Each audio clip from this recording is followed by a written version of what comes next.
We're going to start this class by going over what we didn't finish last time. So Simonides. Are there any questions from last class? And thank you for your patience and your help. No. Oh, I also did want to point out whoever got host when he left should give it back to him. Oh, yeah. You just have to press the 3 little buttons by his face and then click make host. Okay. So this is our lecture.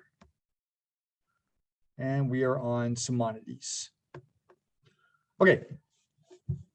So what we're going to do is we're going to talk about Simonides a little further. Then we're going to finish off with Hesiod. I think that'll be almost it for Hesiod, but it'll come up today. Then we're going to talk about the creature feature of today, which is Harpies.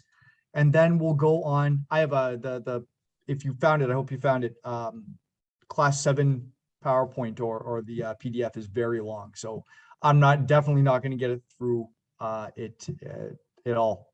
And that Sean will finish the rest on Monday.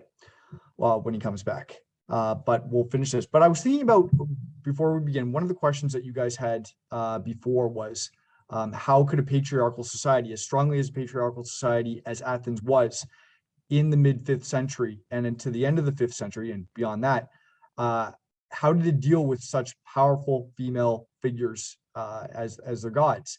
And I gave that a little more thought. And one thing that you should always be aware of is, even though these goddesses seem to be very powerful, they still abide by the rules of patriarchal society. Remember, in Hesiod and many other origin myths, when Zeus comes to power, he represents the world order and everybody comes under him. And even powerful goddesses that don't have to marry, like Hestia, Artemis, and Athena, they all had to ask Zeus's permission so that they could remain unmarried. And by remaining unmarried, especially for Artemis and Athena, they could fulfill those roles as a warrior goddess, a goddess of the hunt, and such, that women weren't normally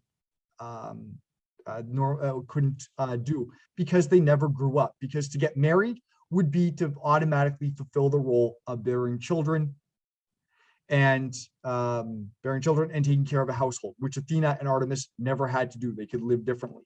And we talked about earlier, you guys brought up a very good point, that there was dissonance between Pandora, who's created by the gods from different parts of the gods, the first woman, and the gods themselves, who came from a different origin. So all of these gods and goddesses, they represent the Olympian world order. And as such, they have a vested interest in maintaining their hierarchy and maintaining the world order the way it is, which reflects whatever human world order is going on at the time. And the gods are adapted as time goes on. And there are examples of that, and I think Sean will probably tackle them, of goddesses being used to fulfill a patriarchal, blatantly, from our point of view, patriarchal agenda. So that's what I was thinking about that sort of question, if that's at all useful. But they do uphold that sort of world order, which is, from our point of view, and it is patriarchal. So that's that.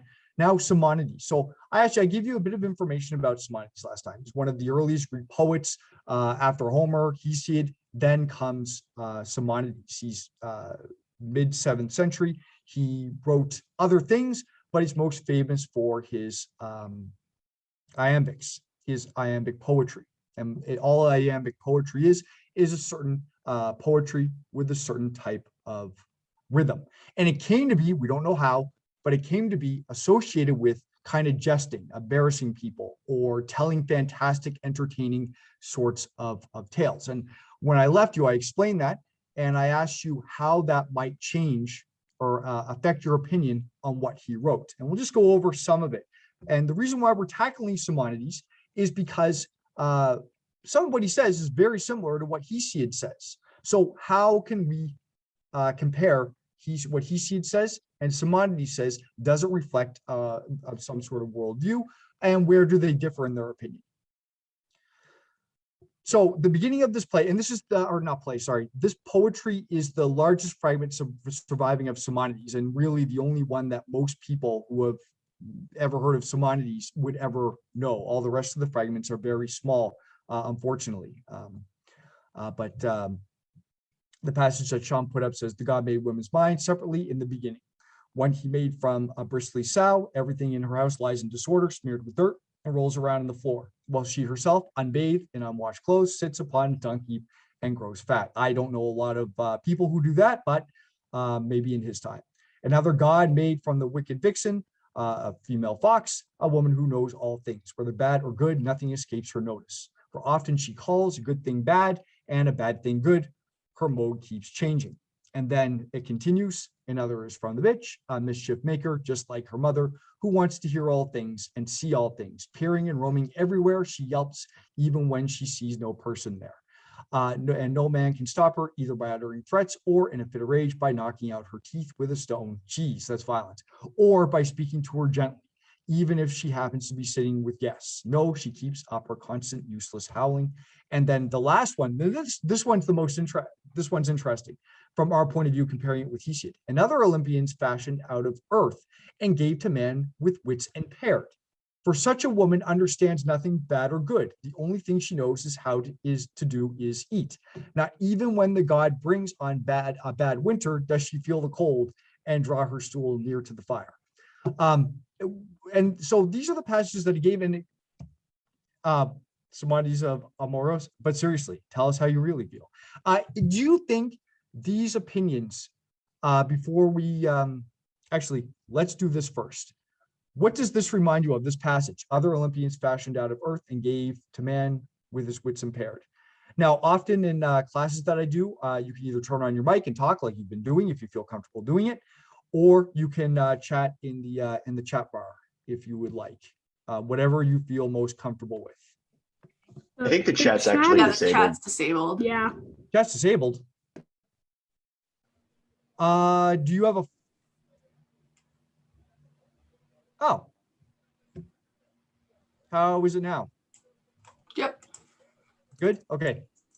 Pandora. Yeah. Why would you, Ruben? Why would you say Pandora? And Heather, why would you guys say Pandora? Why does this remind you of Pandora?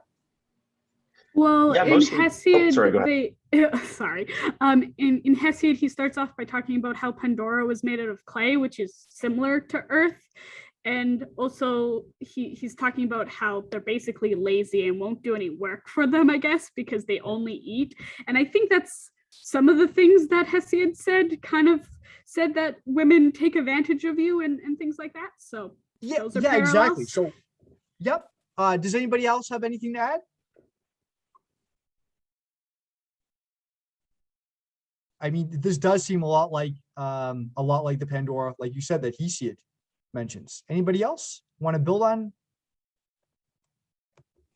I feel like you probably already said this. I might have just missed it, but just the general comparison or the words being used, like doesn't understand anything between good and bad.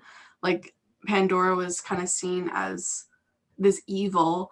So I feel like you could also interpret it as not so much neutrality, but like doesn't see bad things as bad. Yeah, and I think that's a very good point. Just as a side note, our translation translates it as evil. And I haven't looked into this, but it's something that I've been always interested in.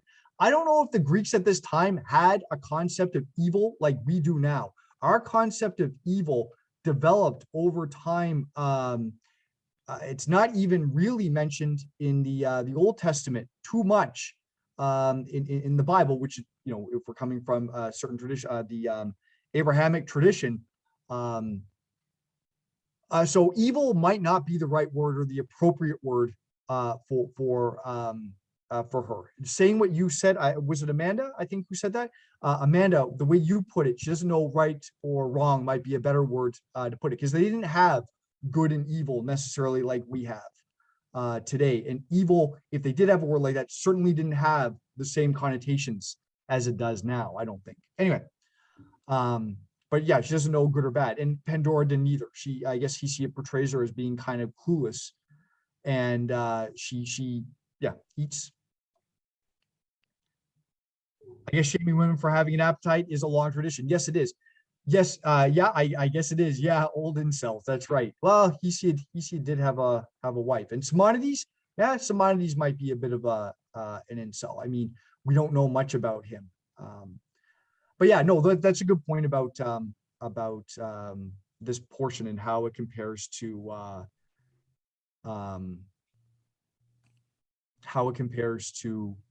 what he said. Now,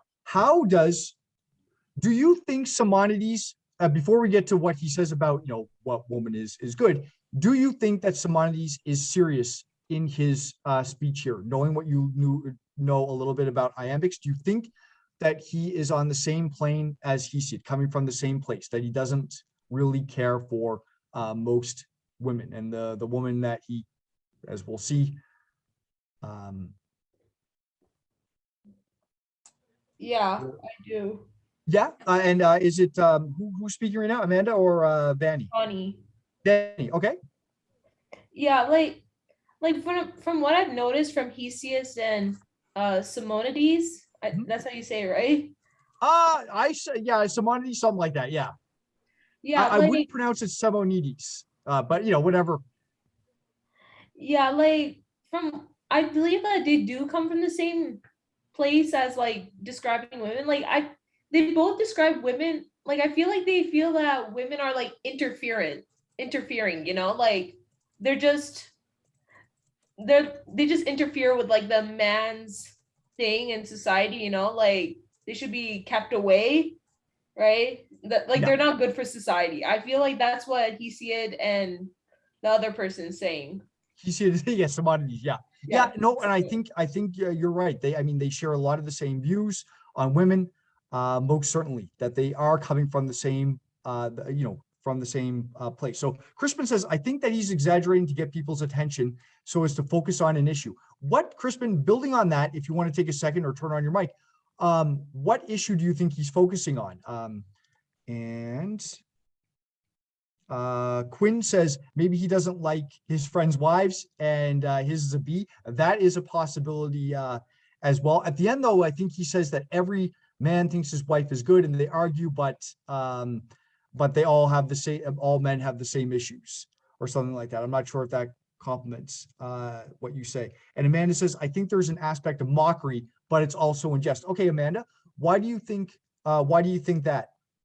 And there's no wrong answer here. We're speculating on Simonides. We can't know what he thought, but we can speculate. Yeah, sorry, Amanda. I feel like the general definition of iambic pentameter, I don't know if I'm saying that right, is the fact that it does come from a place of mockery, but it's to mock or to jest. So generally the idea of this type of poetry being used in religious festivals and kind of in an entertainment setting gives me, I don't know, the vibes, that it's going to be a lot of, they're embarrassing someone and they're kind of pointing that out, but it's more so in jest than a serious, women are horrible, I hate them all, I kind of got from Hesiod, who is my wife sucks. Yeah, exactly. Yeah, no, and it could be in jest, and it might represent real feelings. I'll address all the questions, and Heather, did you have something that you want to say? Yeah, I just thought that I get where Amanda's coming from, but also with nowadays, people who are racist make racist jokes and defend themselves by just saying it's a joke. So yeah, and I think so that's what other people, you could also take it that way. Yes, he's joking, but that doesn't necessarily mean he doesn't think that.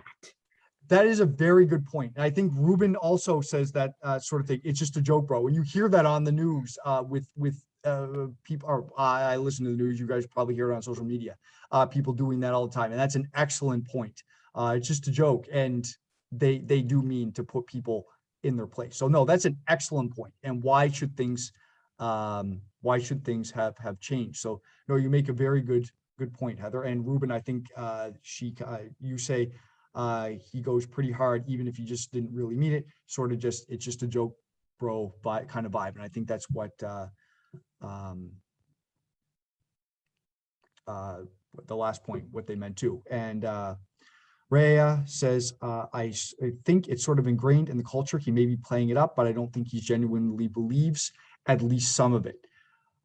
But I do, I think you're right. He's probably jesting, but he probably does mean a lot of it. And it's definitely ingrained in the culture. He's tapping into the exact same sort of imagery and language that Hesiod does. So I mean, it's something that's going around. And Hesiod is from mainland Greece in the central part. I don't have a map on me right now, but where we get to one, I'll show you. And Simonides comes from the Cycladic kind of region there. So we do have, even though they're geographically separate, we do have these common themes appearing again and again. So, and then Kayla says, I think he's exaggerating since his writings were usually to jest and entertain, and the main crowd would be men at the time. Yes. So it would be for men to laugh at women. Yes, you're right. And so do you want to elaborate that on that, Kayla? Like, what would be the area, what would he, do you know anything about the forum where he would be giving this jest or this joke? I'm not sure, but like it makes sense since usually in that during that time, like the men would gather most likely, and they would be like the ones to actually have something to do together since they were like the people at the top of the hierarchy. So it would make sense that they would have someone come and like make jokes, and it would be about women since women were lesser than men, and yeah. Yeah. Oh, yeah. No, totally agree. And that this would be done probably in a symposium. And a symposium is a Greek style. I should have put up a slide. Sorry, but this is Greek style banqueting where they would recline in a room, and you would talk about politics. You would tell jokes. You would freestyle poetry, tales, and stuff like that. And iambic poetry is definitely something that is associated with young men, or at least the iambic poets that we have at the time that survive are always take on the persona of being a young man, and there are reasons why they do this, and they make, of course, you entertain each other, and they would go for the stereotypes at the time, use the stereo at the time to jest. And just like today in different comedies or online, I don't know much about the toxic kind of behavior that goes online. I don't go on social media much, but people always try to one up their kind of jokes or come up with a twist that's different or something like that. I can assume the same sort of thing happened back then. And then Chloe says he has more self-awareness because he recognizes that men fall in love anyway. Men need women. That is true. How much self-awareness do you think he has that he's part of a tradition? Do you think he's mocking the tradition at all? Or do you think he's falling in the exact same line with the same sort of misogyny? Or am I kind of treading over old ground? Have we already kind of dealt with this? Do you think he's making fun of the tradition itself at the same time that he's putting down women? Or what do you think? And Chase Kelleher says, I agree with Rhea. It's ingrained in the culture. Yeah. Yeah, I think so too. I think it is ingrained in the culture, but like, cause like even though he's putting down women, you could tell he's also like trying to make a joke, relate, because like there's like I think a line that says something about women's mood changes, right? And usually jokesters, whenever they're talking about women, right, they would always say women are very unpredictable. So like I just lost my point, but like yeah. No, I get what I get what you're saying. Yeah. No, you make a very good point that they always say, they always kind of put it down by saying this is just kind of a joke. Yeah. And I mean, and Ryan says kind of women. Am I right? Right. Yeah, that's kind of what he's going for. Boomer humor. I hate my wife. Yeah. Practically. And Crispin says there's an issue that with the amount of slaves in society, the women's role was nullified and the wife was no longer working. So now they're sitting around using resources. In many cases, yeah. I mean, they had responsibilities, like I said before, managing the household, even if you're an upper class woman and such. An upper class woman manage the household, do weaving, and who knows? I mean, we're talking about another time, another place from 5th century Athens. He's writing at a different time, and we know at the same time that he's writing, or shortly afterwards, in forget the date of Sappho exactly, but Sappho is a generation or two after Simonides, and Sappho has quite a bit of freedom. She teaches, or she sits down with young girls, or at least that's persona that we have, and she teaches them. And we also have hints that she takes part in the exact same aristocratic culture, putting down other aristocrats, maintaining there's these in the archaic age, this nouveau riche kind of new wealth emerges that the old aristocracy, just like in the 19th century in places like England, kind of go against. and promote themselves. She even takes part in that. So they do have a little more freedom at this time. And actually, we'll get to that in a second. So Crispin, you do make a good point. I mean, these aristocratic people would have a lot of slaves. Agreed 100%. I agree, Heather. So a lot of comments here. You guys participate a lot in this class. It's a very healthy class. I'm happy that I can be part of it for a few days. Seems like Simonides has a derogatory view towards women because it seems to be a societal view at the time, but Hesiod has more of a personal point of view.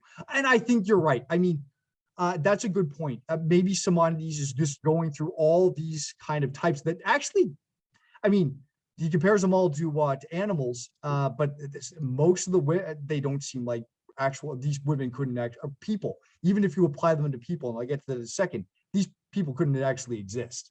I don't meet too many people who, it's wintertime and it's cold and they don't have anything on and they don't even bother sitting by the fire and they just sit there. That doesn't happen. He would not only be laughing at women, but cutting men who are married to these women. Yeah, Quinn, yeah, you're right. And complaining about these women too, right? And plus, we don't have the whole poem, right? We don't know his punchline at the end. Even comedians today will start out with something that sounds offensive, get you emotionally involved in their joke, and then twist it and come out with a punchline that you're like, oh yeah, and it makes you think. Actually, that's another point. Greek era locker room talk, exactly. Well, this is symposium era talk. Or you're right, maybe the same men would go out and work at the gymnasium, and while they were cleaning themselves or while they were wrestling or whatever, this might be what they're talking about, and composing poetry about. Could be questioning as well. Yeah, we don't know, but that's a good point, Lucy. Maybe not making fun of it, but questioning the whole institution. That could be. And Amanda says people today still say women are lazy, useless, eating at resources when they obviously that isn't the case. That is very true. They still do. Things have not changed a whole lot, unfortunately. It's something people believe for a long time. Of course, he would believe it, at least part of it, especially when there weren't really a challenge to worldview at that time that he even had access to. So, Maria, that makes that's a good point. I mean, how much could he challenge this worldview, especially since it's so persuasive, right? So, no, these are all very good points. It's hard to get outside the social norm, as Ashon says. So we don't really know. I don't think I skipped a slide. Oh yeah. We don't know what kind of context this was. We don't know what he meant. We would need to see it and we need to talk to him. Could I ask just a quick question, Tristan? Yeah, Or Ruben, yeah. Professor Allenberger. Just call me Tristan. Yeah. Okay. So I noticed that, in some of the readings we recently did, there were two different comparisons of women to bees. So in Hesiod, he says, it's the same as with bees in their overhung hives, feeding the drones, evil conspirators. The bees work every day until the sun goes down, making long pale honeycombs, while the drones stay inside in the hollow hive, stuffing their stomachs, kind of a negative comparison. Whereas here with Simonides, he's making sort of a positive comparison of women to bees. Do you have any insight on what the Greeks thought about bees? I don't, but I have other analogies. And that's a good point. What they thought of bees. That's a good question. I actually don't know much about what they thought about bees. It's something that would have been good to prepare for. And if Sean will be listening to this, I guess, and if he doesn't have an answer for you Monday, I can dig up one and give it to you. Bees, that's very interesting. I mean, clearly from my point of view, thinking over very quickly, both Hesiod and Simonides have respect for bees, right? They're busy, they work, they live in colonies and work together just like humans, right? Now, the difference is, while Hesiod has respect for bees, he divides bees into two categories, the worker bees and the drones. And by the way, they're very well aware of bees because they cultivated bees. They have these beehives back then as well. Hesiod probably cultivated bees. So they're very well aware of bees. Simonides also has has a respect for bees because of their work ethic. You can see them working, but he doesn't divide women and men up between worker bees and drones. That might be the difference. But I think, from what I can see, bees are very positive. But I'll share an example with you in a moment. There's always moments. I could mention it now. This comparison to animals is very common at this time. Between the iambic poets and epic poets at the time, like Homer, we have all kinds of comparisons with animals. And so men, husbands and older men are often called eagles. And eagles are like Zeus. They rule the roost, they're the heads of their families, etc. And young men, unmarried men, like Simonides, are often called foxes. And you can see the passage that we read earlier, the discussion about vixens. They're often thought of being crafty, but smaller, not as powerful as an eagle. And it all depends on what view you come from, whether the fox wins or the eagle wins. If the husband's writing, an older man's writing, maybe epic poetry, then the eagle knows best and does the right thing, and the fox loses. If it's somebody like Simonides or some of the other iambic poets like Hipponax and what's his name, Archilochus, are writing, the foxes win. Or if they lose, it's because some husband. And the thing with the eating, I've done, just by coincidence, I've done a bit of reading on this, and nothing to do with this class, but I've read a bit about this. The bellies thing, the eating up and being a waste of resources actually comes up with men too. And there's one thing that we shouldn't forget, and I'll get to that. I will get to that in a second with the bees, but this comparison with animals does come up. And the Greeks' relation with animals and people's relation to animals and morphing into animals in mythology is interesting, and a lot of scholarship has been done on that. We know, for example, that in certain areas of Athens, young girls, probably aristocratic girls at this time, went through a ceremony where they would be initiated into womanhood, gradually initiated into womanhood. And part of the ceremony was acting like bears. It was dedicated to Artemis, and one of the animals of Artemis is a bear. And they think that some of these myths where people get turned into different things reflects initiations where people transition through different periods of their life. All right. So Ruben says the story of Prometheus with the long-winged eagle feasting on his liver, a reference to Zeus being an eagle. Yeah, Prometheus being a trickster young fox. That, Ruben, is excellent. That's an excellent, excellent point. Yeah, no, I never would have thought of that. He is a wily fox, that one. Yeah. And so women, though that's the main comparison I know, because that's, if you're interested, it's called the Suitors of Odysseus. I just so happen to have it here. The Suitors of Odysseus. And he talks about the relationship at this time with people like Simonides, Archilochus, and their relationship in poetry with older men, and the ideologies, the ways of thinking that come out of that. It can be applied to men as well. You have women attacking women, different generations attacking generations, aristocrats attacking nouveau riche, aristocrats and rich people attacking poor people, all these things going on. But that's a very good point. Zeus being an eagle and Prometheus being a trickster. Yeah, that's good. Anyway, I could go on and on about this. I hope that kind of,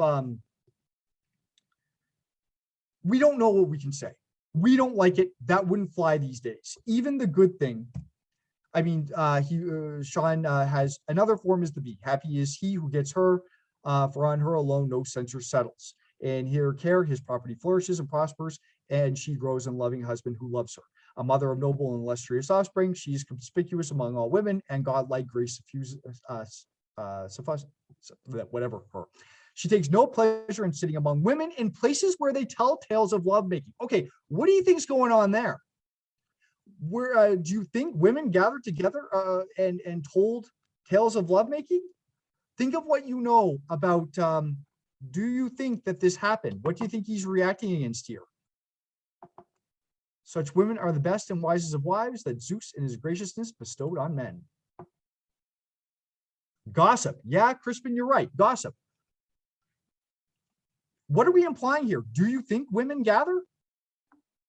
Yes. And what does this tell you about Greek society at the time, or at least the one Simonides is involved with? A brothel. I don't know how many brothels there were at this time. Definitely by 5th century Athens. So we're in the 7th century. By 5th century Athens, they say brothels and prostitutes are everywhere. Now, that's just not just women. There's male prostitutes too. But yeah, no, a lot of prostitution in Athens, but I'm not sure about it this time. I think society is very divided at that time.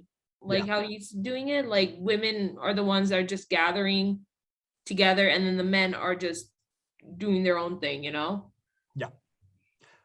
Yeah, I think society was much more, there were clear gender roles, certainly, that we've tried to, or our ancestors, and we continue to try to kind of collapse. And so, yeah, anybody else have anything to add? I think it was Vanny that said that, or does Yeah. anybody have anything else to add?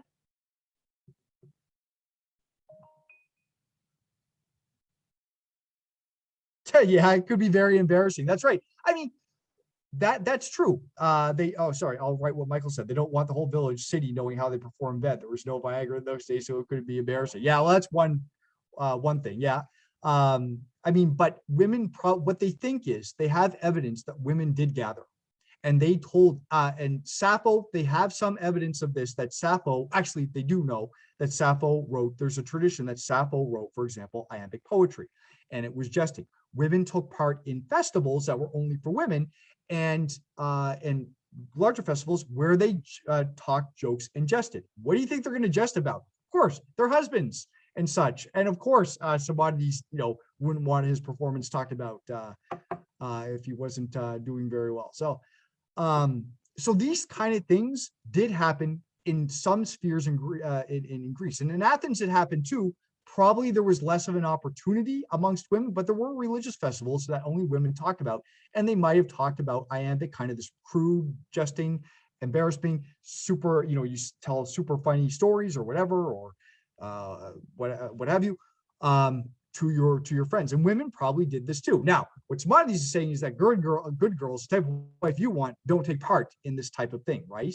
But we can assume, and there is one satire that kind of Margates, I think his name is, the stock character that gets written about. And some people think it was written by a woman who his exploits on his wedding night, that he doesn't know how to sleep with his wife and stuff like that. And anyway, this crude kind of thing happens, and some people think it was written by a woman in response. It would have been sung at one of these female gatherings. So we don't know, but it was a divided society. It was a society that certainly different groups try to put other groups in their place, and if not in society, behind closed doors. So anything else have anything to add?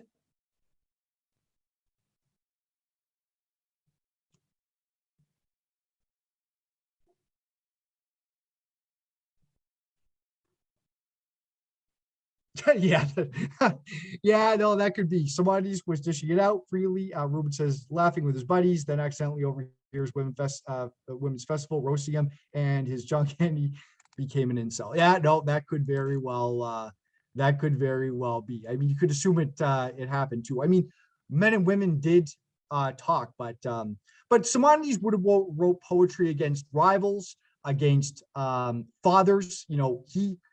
One of the reasons I believe why they think he founded or helped found a colony was there were a lot of young men around Greece and they couldn't marry. And so, young men, and they were frustrated in their 20s and such, and they were expected to partake in battle and fight at the front ranks and all this kind of stuff.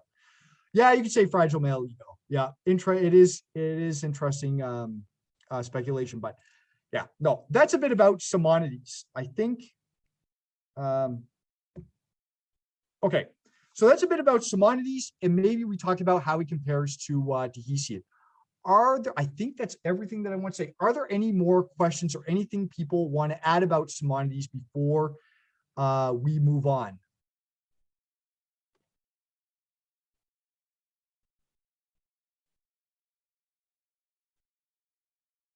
And Ashan is right. It is hypocrisy. That is true. It is hypocrisy. People at that time judged other people, and it doesn't seem like they were too inward looking, or at least what we can see from their poetry, most certainly, right?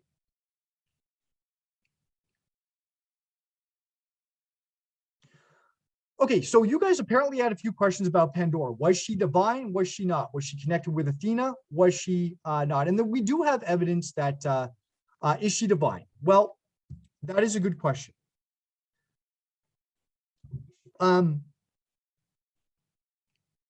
The answer is yes and no. I mean, just like Sean has. When it comes to mortals like Pandora, it's very difficult. At one time, she might have been a fertility goddess. We do have evidence that she was worshipped in some places. And her worship is not uncommon. There are lots of women.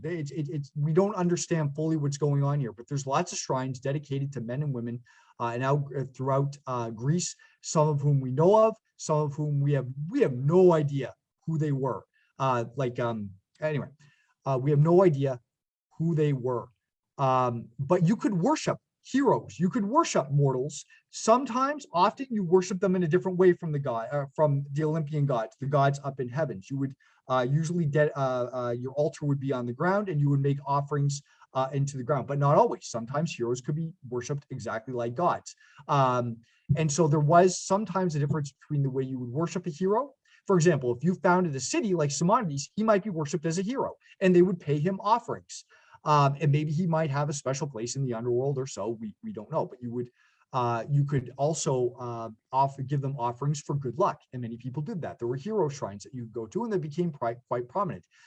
Heroes like Hercules, Asclepius, some other people that you may or may not know, actually became gods. And so the distinction between a hero, and we can consider Pandora kind of in that vein, a hero or fertility figure, and gods was very was fluid.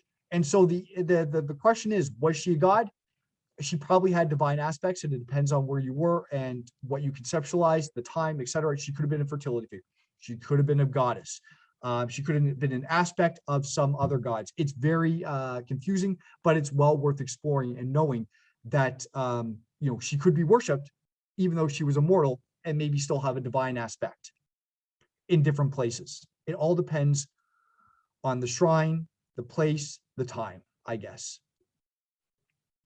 She was called Parthenos in Hesiod, I guess, when she was first created. She was a Parthenos, but she did marry, and she did have children. Deucalion was one of her children between her and Epimetheus. And Deucalion, you might go over him later. There was a great flood, just as Noah experienced in the Bible, and he didn't save 2 of every animal, but Deucalion and Pyrrha ended up surviving. Oh, wait.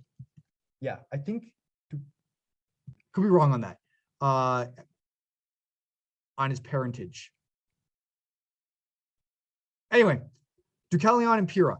One of them, Deucalion or Pyrrha, their parents are Epimetheus and Pandora. One of them, I forget which one.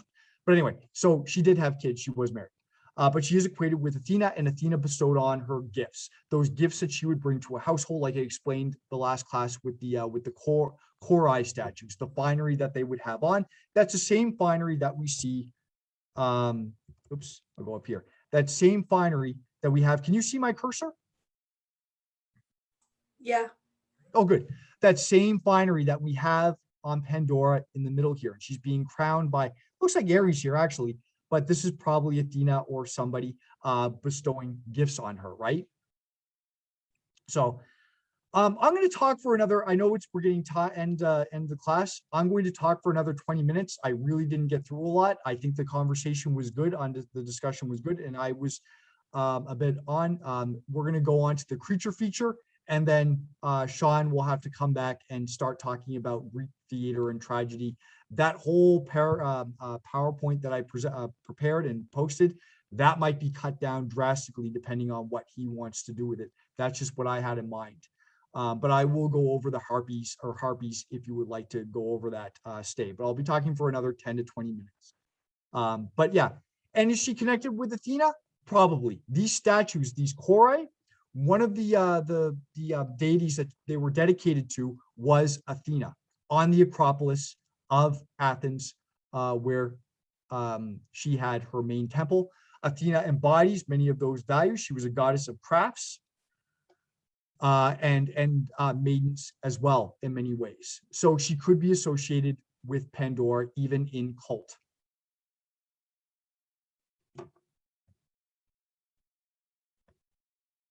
And we have her image. Oh yeah, sorry, I thought I mentioned this before. This is the Acropolis of Athens. The Acropolis, all this means is the high point of the city. It was on a hill. We have buildings here. This is what it would have looked like, presumably in 5th century Athens. Oh, shoot, and I put the wrong date up here. 432 is supposed to be the date that it's up. And this is the Parthenon, the main building. Parthenon means like the building or the house of the Virgin or the Maiden. And this is dedicated to Athena. This was her main temple. And statues like of the Chore or maidens that were dressed in the same way as Pandora, dedicated to Athena, would have been placed on this Acropolis. And she's even featured in the middle of this relief at the bottom of the statue of Athena. This is a recreation from Nashville, Tennessee. They rebuilt the Parthenon for whatever reason, and they recreated it to the best of their knowledge. And this is what they think that relief might have looked like. All the gods presenting Pandora, who's in the middle, with gifts. Okay, I'm not going to bother going on the review, but are there any questions? If you need to go, it was a pleasure, absolute pleasure in being part of your class. You guys are a very open, and a lot of you participated and have a lot of good thoughts on things. And I very much enjoyed discussing these things over the last 2 classes with you. And if you want to stay, I will go over Harpies before letting you go. But thank you very much for those of you who I'm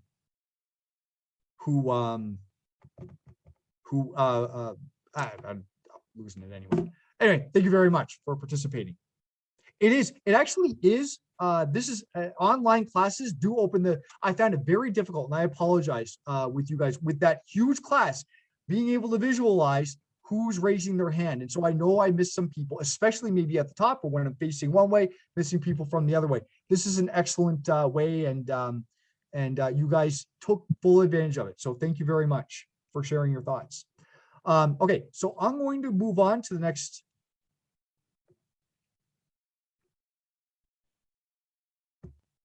I guess I didn't have to do that.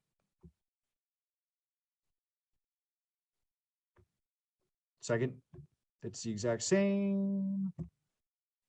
Okay, so you guys can see this. Oops. Yep. Okay, so today's lecture, totally not going to happen. Instead, we're going to just talk about the Harpies to finish off. And I have to get my chat up back. There we go.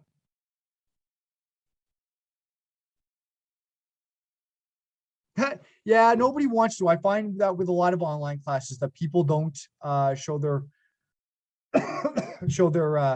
face. It's unfortunate. The in-class, anyway, we'll go on with the Harpies. I know you guys have a busy day, but in-class has a lot of benefits. So does online. But yeah, you don't get to see anybody. Okay, so we're going to talk about the Harpy Ai. The Harpy Ai, or Harpies, as you most popular know them. And when I was a kid, I used to watch Ducktales. There's a new Ducktales, but I put the old image on there. There's Launchpad McQuack, or Launchpad. I'm not sure if he's a McQuack or not. Yeah, Launchpad McQuack right there with the Harpies. And this is from the episode The Golden Fleecing, loosely based on the tale of the Golden Fleece, which I'll briefly allude to in this class. But so these are Harpies, and this might be the cartoon version might be what we typically associate with Harpies, kind of as Harpies, kind of these not necessarily attractive females, or always females that are wings and cause mischief, which is what they're doing right here. They're trying to fatten up Launchpad to feed him to a dragon. I won't spoil what happens in the episode. But these are Harpies. And so we know quite a bit about Harpies, and I'll just give you some of the main points, and then we'll end with a clip that Sean put up from one of the old Argonauts movie from Yu-Gi-Oh! Big shout out to Ducktales. Ducktales, yeah, I'm not sure if it stands the test of time. It's weird that there's not a lot of girls, females in the show at the beginning until they put in Webby. Is that her name? But I think they tried to remedy that a bit with the new one. But yeah, Ducktales was a great, really good show. Okay, so we know a bit about them. So I'll be going over some of the main points and the main myth that they're involved with. but they're the daughters of Thalamus, who's the son of Gaia and Pontus. So Gaia is the earth goddess, as you know, and Pontus is an ocean god, and Electra, who's an Oceanid. And an Oceanid is one of, like, I think there's 3,000 or thousands of daughters of Oceanus and Tethys, who are both two ocean gods. Oceanus is the primordial god that circles the earth, and Tethys is one of the goddesses that dwell there. So these are very early gods if you read your Hesiod. Yu-Gi-Oh! I never watched Yu-Gi-Oh! Yu-Gi-Oh! Was a bit after my time. So I have no idea. I'll have to look up the reference to Harpies there. So according to Hesiod, there are two, and you can look up, and I'm not sure if Sean explained this, but I tried to put the references where I'm talking about. So we have the Theogony 2667. All that means, did Sean explain to you what that means? Not that I remember. Okay, what this means is, and I'll just go over this briefly. Not all sources have this, but the best ones do. When it comes to referencing ancient sources, and it's easy to do in the source book that you guys have. You don't really need to do this, right? But what you do with ancient sources is they've all been divided up into sometimes chapters or books, chapters, and line numbers, for example. And this means so that if you want to go to any version of a book, any version of Hesiod, no matter who published it, no matter the page numbers or anything, you can always look up the same reference. You just, the Theogony, you look up the line number 267, and that's where you'll find this reference. And it's just like, I know the Bible, and I'm sure other religious books like Talmud and the Quran are the exact same, that you have, no matter what edition, the page matter won't matter. You give a passage, John 3659, book 3, line 359, or whatever. I made up something there, but you get the point. And no matter what edition, you can always find the exact same thing because it's the passage number and the line number in the Bible. And the same goes with other religious texts as well. The same goes with the ancient sources. And not all books have this, but you'll notice these line numbers, I think, even in this. No, actually, I don't think the source book has them. So the source book doesn't have them, but if you look it up, any book, you can look up this. Some of the more popular versions don't have the line number, so you won't always find it, but the good versions you will. Anyway, so that's the reference. And we have two named Harpies. And so often there's two, but in other traditions, there's three, and there's all kinds of names for them. And I only there's a third one that I put on here, but these are two of them, Ialo and Acapete. And we'll talk about the way he describes them in a moment. So there's often, numerous accounts, but they're always women. They're always women, and they're sisters with Iris, according to Hesiod, whose name means rainbow. And she's like or Hermes is the male equivalent to her. Actually, the early sources mention her as a messenger to the gods, the Olympian gods, much more than Hermes. But Iris is one of the messengers of the gods, who kind of gets lost later on, unfortunately. And I don't know of too many myths concerning her, certainly not compared to the messenger Hermes. But all of them, the Harpies and Iris, both fly, and they're both very fast. So it makes sense that they're sisters. So that's what Hesiod tells us. Okay, so Homer's Harpies. Harpy actually means snatchers.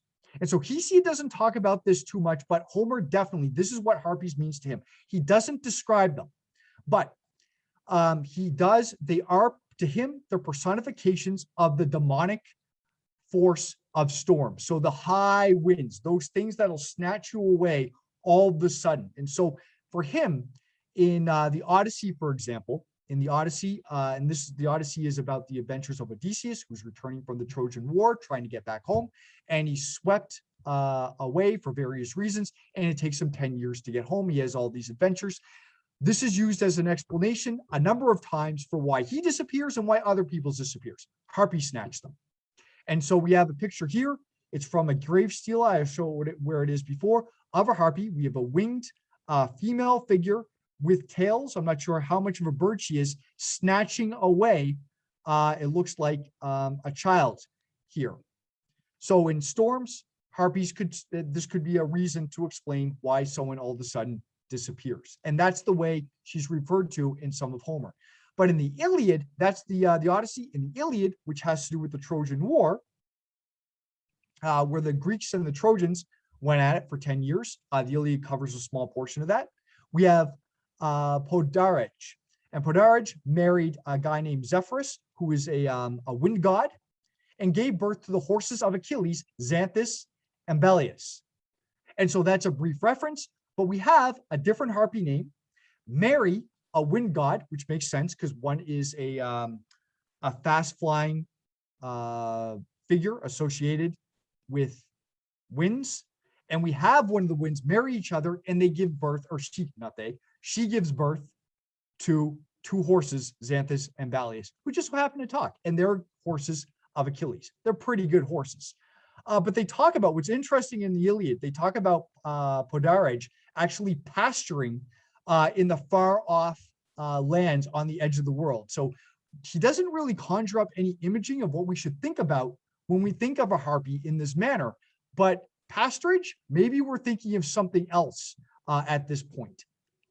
Imagery takes a little while to develop, and if you don't give much, maybe she's some other sort of in some sort of other form. So that's Homer's conception of harpies. In the Iliad, one of the harpies marries a wind god. They conceive children, and those children are horses. And they're Achilles' horses. And she pastures. In the Odyssey, harpies are said to carry away people suddenly, including that's the explanation for why Odysseus disappears at some points. Are there any questions about that before I move on? Or anything you want to add before I go on to, so that's Homer. That's one of the earliest, that would be one of the earliest depictions of a harpy.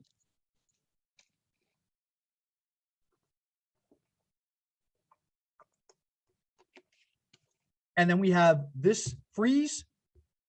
Oops. And this is from Xanthus. It's a city on the western coast of Turkey or Asia Minor. And I have it circled just in case you would like to know. And it's from the, it's from a panel from a tomb. And we'll continue on with the harpy. So this is not ideal, but bumbling through the lecture. So we have the harpies and Hesiod. So picking up where we left off, according to Hesiod, harpies are, he doesn't give much of a description either, but he says they're fair-locked winged maidens who surpass the winds and birds in the speed of their flight. So that's what we get from him. Now, when you think of harpies, I don't think you think of fair-locked winged maidens, do you? I don't even know what that means, so no. Fair-locked? I think it means like fair hair. Fair, kind of nice hair. You're implying that that they're like it's a description that's positive, right? And I guess considering this is my first intro to what harpies are, I don't know if I have any vision of harpies outside of the Yu-Gi-Oh cards. So outside of, okay, I'll have to take a look at the Yu-Gi-Oh cards. Attacking in like armor. That's what I imagine. They're what, sorry? Blue-haired harpies attacking in armor. Attacking armor? Like the Yu-Gi-Oh card. Oh, okay. I'll have to look up that Yu-Gi-Oh card afterwards. But okay, so maybe you guys don't have impressions. When I was growing up, there used to be cartoons like Ducktales. We used to have harpies on. And if you call somebody a harpy, it's definitely not a compliment. At least I don't think. Not in the context that I've ever heard of. But maybe, maybe it could be. Means you're quick, but I don't think people would take it that way. But here we have this is the earliest depiction of a harpy I could find from the mid 5th century or late 5th century BC. And this is a black figureware. It's a type of amphora or kind of a table vessel that you would store maybe wine or water in. And we have a harpy on here, or what they think is a harpy, and she's winged. And usually women on these black figurewares, and all black figure means is that the figure is black, is depicted in black. So this was the stylistic. Oh, thanks for posting that. I'll take a look at it afterwards. This is the convention. You would draw a silhouette of whoever you want to draw, and then you would etch in with a black slurry, sorry, or a black slip, and then you would etch in or paint in all the details that you would want. And the convention at this time was that most of the time you painted women white. And that was just the convention. It wasn't that women were necessarily fair in real life, but that's the way you depict them on art. And so we have a harpy here. We know she's a woman. Well, I guess she has the figure for it, but she's also painted in, or the flesh is depicted in white. And so we know she's a female. And they speculate that she is a harpy. So we have a female here, basically with wings, but otherwise, I think she looks like a normal female. And so we get this.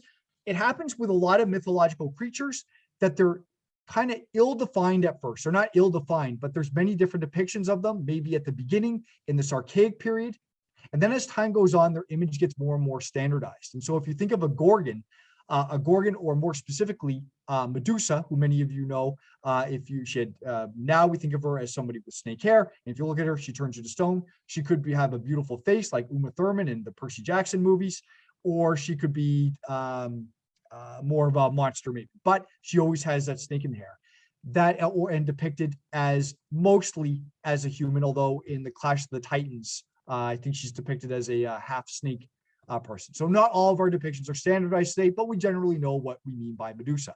But in the early times, it took a long time for her to be depicted in a standardized way. And you have all sorts of early depictions. And then eventually she becomes associated with, she is a monster at first, usually boar tusks, raging eyes, her tongue sticks out, her hair might have snakes or maybe disheveled, and she's always in kind of a strange pose.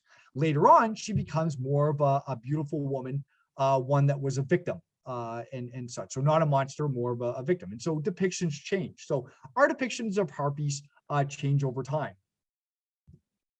And I guess they are not in pop culture too much right now, but these are the harpies that we kind of think of, the mostly bird women with maybe a human head that's not too pretty. And that depiction happened by at least the 5th century BC is when we first started to hear that harpies are kind of these grotesque, ugly kind of creatures. And here we have, I thought this was interesting. I was looking for images, ancient images of harpies last night, and this is a bronze statue that would have been part of a brazier or something that you would have put coals in or something and used to heat. And this would have been at the top of it, a harpy here. And this is just how you would have found it in the ground on the right-hand side.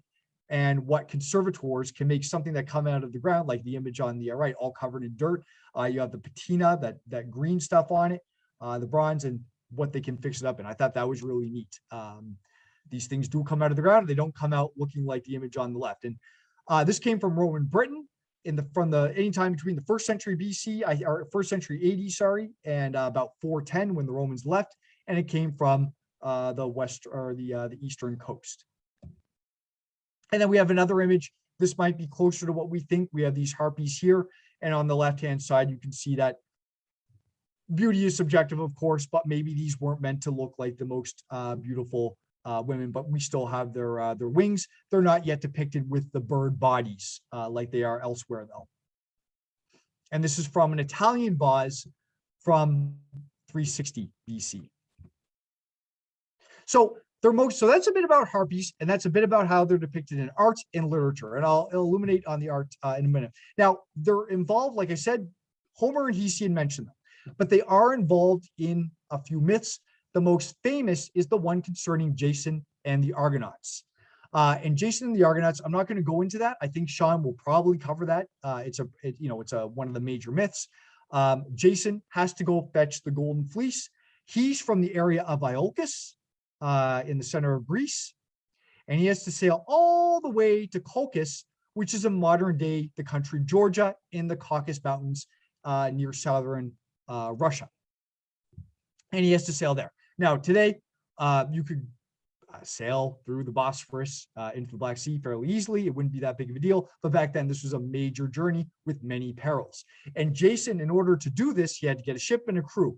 And the Argonauts were like a who's who of heroes in this generation, the generation before the Trojan War. So, a lot of major heroes. We have Hercules was on, at least, or Heracles, the Greek version, but Hercules, if you might know him as, was on there. Theseus may or may not have been on there, the famous Athenian hero who went to the labyrinth and killed the Minotaur. If you haven't learned about this, I'm sure Sean will go over it. Castor and Pollux, you can know them maybe as the twin stars in the constellation above. They were on there, the divine twins. A who's who of heroes was on this ship. And I'll talk about two more specifically later. And they ran into the Harpies on their journey to the Black Sea, amongst all kinds of other sorts of monsters and obstacles that they had to overcome in order to get to the Golden Fleece. Now, they come across Phineas and the Harpies. Phineas was a king of Thrace. I guess I should point out Thrace. Thrace is this area up by, well, we have Samothrace right here, but Thrace is in the northern part of modern day Greece, up in the southern Balkans area, maybe modern day Bulgaria. And they came across Phineas. And Phineas was a king, but he was also a blind seer. So he used to have his eyesight, and he was quite a youthful king. But he had the gift of prophecy, so he could foretell people's future. But what he did was he was arrogant and or didn't know that he was doing wrong. And he was giving away the secrets of the gods. Zeus got very mad at this, and he did a number of things to him. He made him go blind. Many seers, many people who can predict the future can't actually see, and yet they see everything. It's kind of weird, not weird, but that's usually a convention for seers anyway. So there's usually they go blind somehow, or they're blind anyway. So he was blind. He was made old. He was in perpetual old age, so close to being immortal. Plus, he couldn't eat anything. So he's in perpetual old age, and he was always hungry, because every time he tried to eat, Harpies would swoop down and take his food. And any time, even if they did leave any sort of crumb or morsel left, it would be so rank that you wouldn't want to eat it or touch it. And this story that I'm going to tell you actually comes from, we have a few stories from the ancient world, a few novels, epics about Jason and the Argonauts from the ancient world. And the most famous is by Apollonius of Rhodes. There's another one, Flaccus, who was a Roman guy. I haven't read that one. But Apollonius of Rhodes, and he lived in the mid-3rd century BC. He was a famous librarian, and he wrote the Argonautica, a famous story about Jason and the Argonauts. And all of this is one tale of the Argonaut, Jason and the Argonauts, but this is the version that I'm telling you here. And so the Argonauts come across Phineas, and Phineas is a prophet, or is a seer. He's an oracle, and he can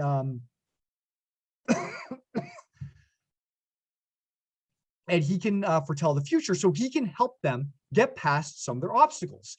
So they exchange help. If Phineas helps them get past some of the things that they need to get past, and some of the trials that they'll face, help them get past that, they'll help him get rid of the Harpies. So that's the arrangement they make. And I'll just go to the comments for a minute. Ruben says, Zeus doling out punishment like Old Testament God. Yes, he is. Prometheus and man. Phineas seems like kind of a Prometheus and man. Phineas seems like kind of a jerk, though. Yeah, I guess he's part of or Zeus is kind of a jerk. Yeah, he's a jerk.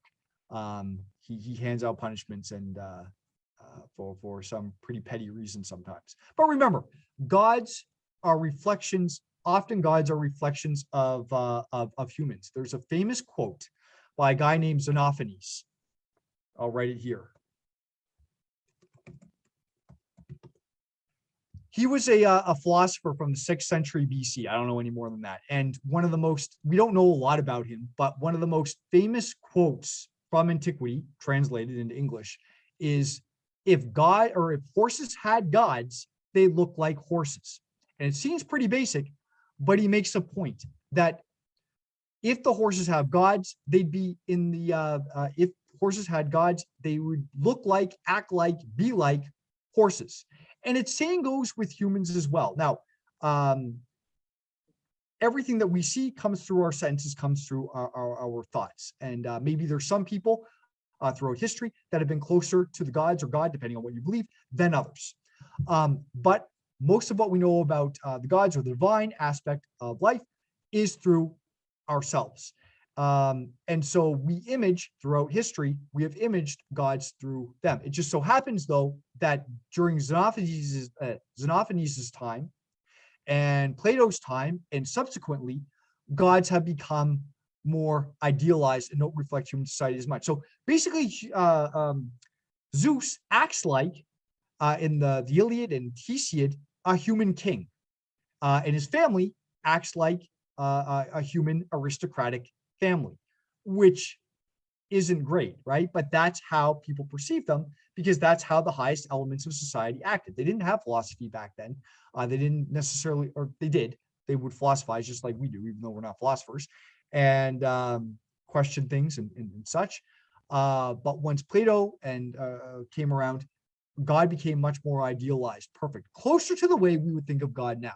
So just to point that out, I mean, Zeus seems like a human, and he's petty, just like a human. And he punishes people like human, or humans at that time. And let's face it, I don't think humans have changed that much, although we do have higher ideals today that we try to aspire to. Anyway, that's just a little side note. I should go on because this is going way too long, and I'm sure you guys have other things to do. So yeah, Zeus is a jerk. And you can see from this pot, this is an Athenian pot from the mid-5th century. This is red figureware, just to be clear. And the difference between black figureware and red figureware are the figures are red. The figures are in the color of the fired clay. So when you fire this nice clay, it turned, this Athenian clay turned a rich kind of orange or red color, depending on how you see things. I see it as orange. Some people see it as red.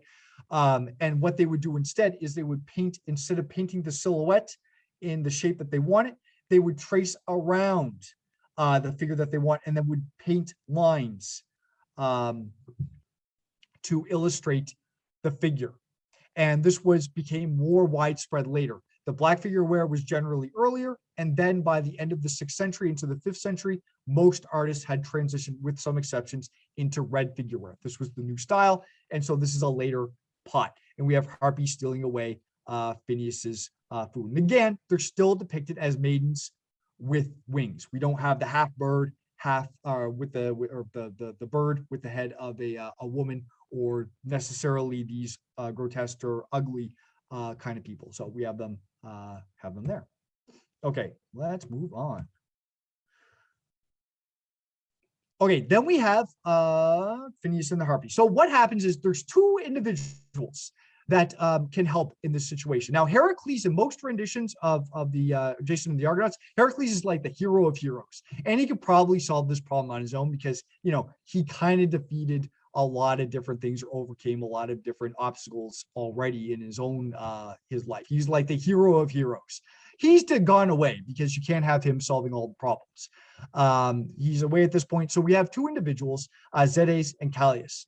And they are sons of Boreas, who Boreas, like Zephyrs that I talked about earlier, is a wind god. And he is the god of he is the personification of the north wind. So these guys, you can see here, they're often depicted either with winged shoes or with wings themselves, but they're quick, and they're two twin heroes. And they say, hey, you have problems with your harpies? We can take care of this for you. So they get on their winged boots, and they go, the next time the Harpies come and take his food, they go after them. Now, there's a number of different versions of the story, but in Apollonius of Rhodes, they don't actually kill the Harpies. Artemis or some other god comes down and say, hey, you can't kill these people, or you can't kill the Harpies. They're sacred creatures, and you leave them alone. They'll stop bothering Phineas if you leave them alone. And so the twins who chased them and were able to keep up with them, they're winged boots, they're sons of a wind god. They said yes, and then they went away. Otherwise, in other versions, maybe the Harpies might get killed or lose steam and fall, and they found different springs or whatever. There's all kinds of different versions of this story, but they're the ones who end up ending this curse. And so this is really the main myth that survives from antiquity about the Harpies. But they're these generic creatures that you could kind of talk about in any myth. So we have a black figured vase here. This is from the area around Sparta, when they were making nice pottery like this. And you have one of the twins with his winged boots here, with the neck of a harpy, presumably about to kill them. Whether he does or not, it depends on the version of the myth. And we have a sphinx down here for whatever reason, for good measure. And then we have the harpies here as well. And again, none of them are grotesque at all at this time. So the tradition changes, and then we get that in a lot of modern traditions are either depicted as supposed to be ugly, depends on that's subjective, or with a bird body and a head. Okay, now any questions before I play the modern? Okay, when I say modern, I think this is from the 50s, the Argonauts. Jason and the Argonauts. It was a movie. It was cutting edge technology at the time for its claymation and its stop motion animation.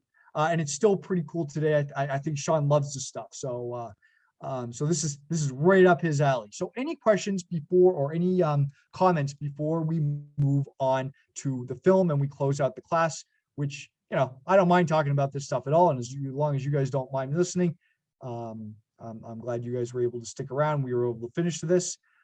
But any questions or comments before we go on? And you're right, the gods are jerks. They're vengeful, just like Old Testament God.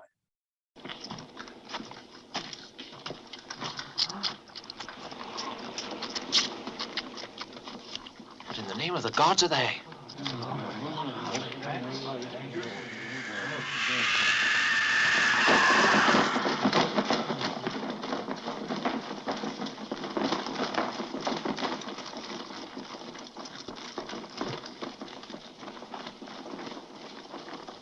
Jason!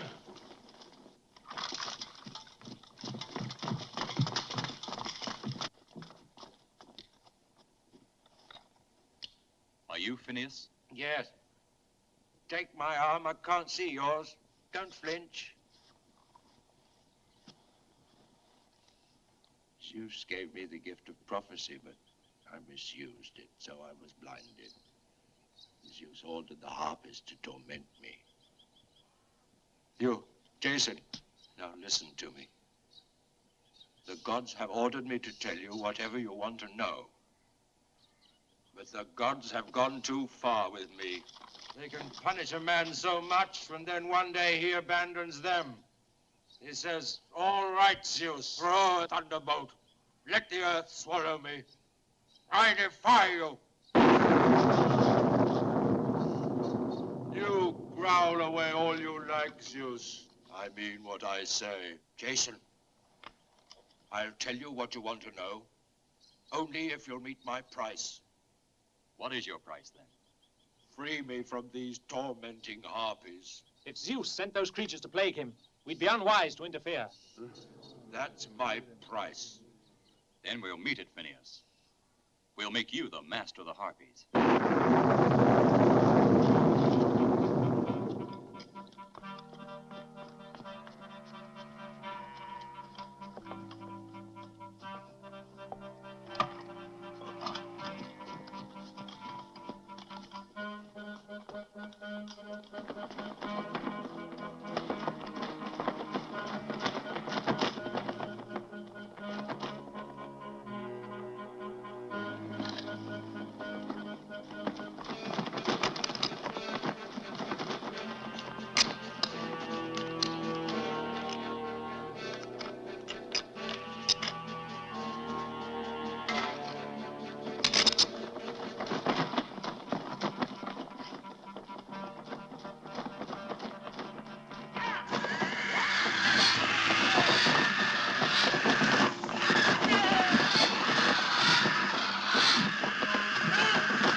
some wood to build a cage.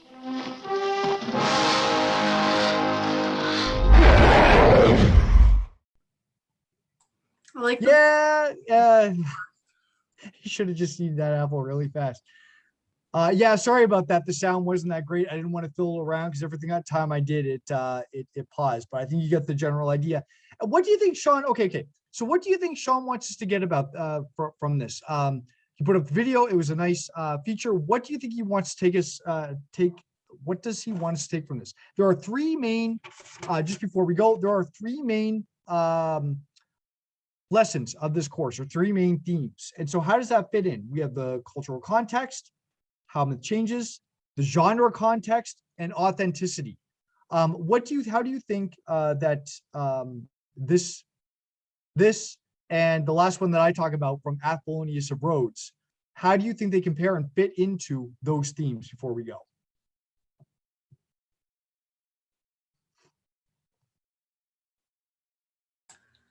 I mean, accuracy wise, obviously we didn't get a great look at the Harpies, but they just seemed very beastly to me. Like there wasn't any aspect of like a woman at all. No, you're right. Yeah. They looked more like a gargoyle kind of thing for me.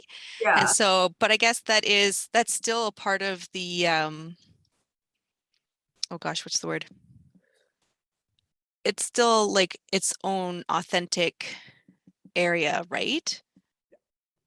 Because that's how they would picture it, so on and so forth. Yeah, and does anybody want to build on that? So you're right. That's how they would picture it. Is it right? Okay. So I guess a myth should be recognizable. A story involving Jason and the Argonauts in this event. Is it recognizable as Jason and the Argonauts in the myth of Phineas and the Harpies? Or do you think it's too different to be recognizable as the myth? I mean, the actual like general plot points, like they find the guy, they help him so he can actually eat. They attack the Harpies. I mean, the very, very basics are there, and they straight up just call the spear guy Jason. So there's a very direct connection there. But I feel like visually it didn't really, I don't know, it wasn't what I imagined when we first started talking about this. No, what do you mean when didn't imagine? What parts? Like obviously the Harpies, like I mentioned, but also like when we talk about Harpies like snatching away food and that they're like this like wind, and when we talked about Odysseus, I don't remember how to say his name from the Odyssey. Odysseus. Odysseus. Yes. When we talk about him being like snatched away by like these winds, I never imagined they'd just be like these physical like creatures that are just there that anybody could see. Like I can't imagine them as like a divine creature that is like, it's there and it's snatching food, but that it's a wind. You can't really see it. You know? Yeah, that's actually a very good point. Yeah, that's actually, and I suppose you could depict them just as or not to even depict them. They could be just a wind instead of personified as, well, whatever. No, that's a very good point. It's not the way we necessarily picture them. And it is recognizable, as you guys said. Well, and Shalina, I believe you raised your hand. Yes. Yep. So in my opinion too, based on what we just watched, I was expecting the Harpies to be more efficient at taking food and the flight, right? But they would probably be quite smart if they're able to take people's food regularly and stuff like, whereas these guys were depicted as kind of not that smart. They weren't very efficient. They weren't very fast. And so for me, I was expecting, again, these women that are just so swift, they can just fly over, grab something like birds do normally, right? Like, they swoop down, come up, and as they come up, they're grabbing food. So for me, I was definitely thrown off from that visualization from what I was expecting from just reading and picturing it myself. And that's a really good point. So what do you think, the context, how much do you think the context, this is a movie, how much do you think, this is a movie from the 60s, how much of that do you think influenced the way the Harpies were depicted? I think it's a lot, I don't know the cultural standpoint in the 50s and 60s, but I feel like it's a lot harder to depict, especially with the like kind of complicated medium at the time. Like they're using a mix of claymation and acting, so it's kind of hard to depict like such agility, number one, and also two, I feel like if they were as human or as invisible as we kind of, or at least I kind of imagine them, I feel like it would be one, harder to understand if they were invisible, because be like, what's going on, especially if we don't know the myth. And if they were more like women's, like how we saw like just a woman's body with wings, I feel like it'd be a lot harder to justify just like killing them for an apple. Ooh, hey, that's a good point. That's a good point. The audience probably wouldn't take to that. No, yeah, you're right. Yeah. So I also find too that possibly having it look more like a monster type of figure, they maybe decide to take from a woman to a monster because it might be more keep people involved in the story. Whereas if it's just a woman with wings, it could be seen as an angel. Oh, the angel is taking the apple instead of the harpies, right? So if you change it to look more like a different kind of creature, then they're like, okay, so this isn't an angel. This isn't just a flying woman. This has an actual purpose. That's and again, looking more like a monster, it could just, because during that time, didn't they come out with a lot of different monster movies like the Blob and all this other stuff? So maybe they were trying to keep on that trend to get people to watch their shows. Yeah, no, to watch this movie. I mean, you bring up a good point. And just like today, they try to come up with new exciting monsters, and you don't want any confusion. Because they didn't have this back then necessarily. I don't think they necessarily had this. We have angels, which have a very specific connotation. Yeah. Wear name tags, Harpy. Yeah, exactly. Yeah.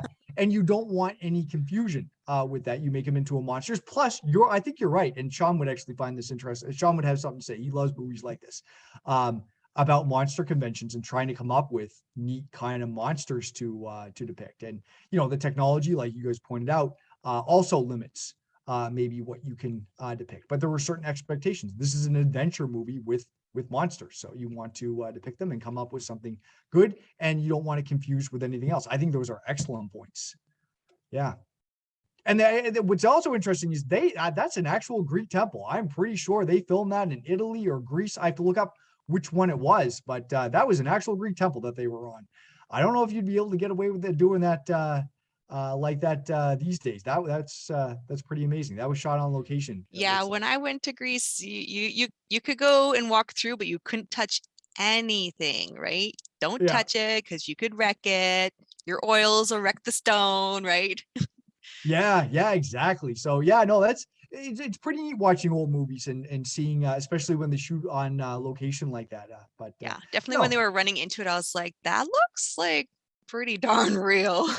Yeah, no, I'm pretty sure it would have been. And if it's in Italy after World War II, Italy, if I'm assuming that it's Italy, and there were the Greeks in southern Italy and lots of Greek temples and stuff like that, and the Romans would have had temples that look like that too, but I'm pretty sure that's Greek.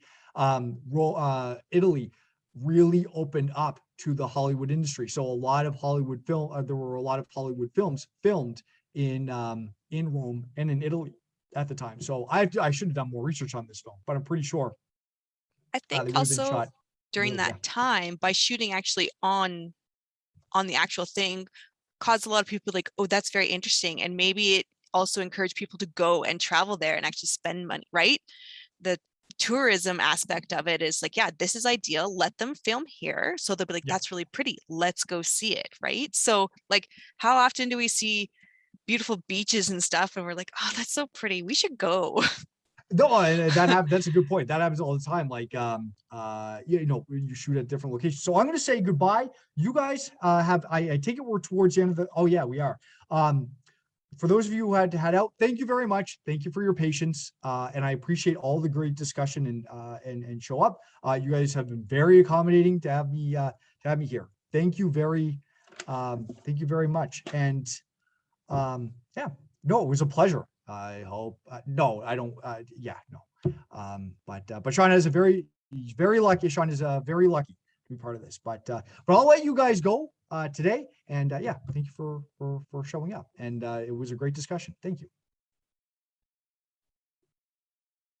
Have a good weekend and stay safe.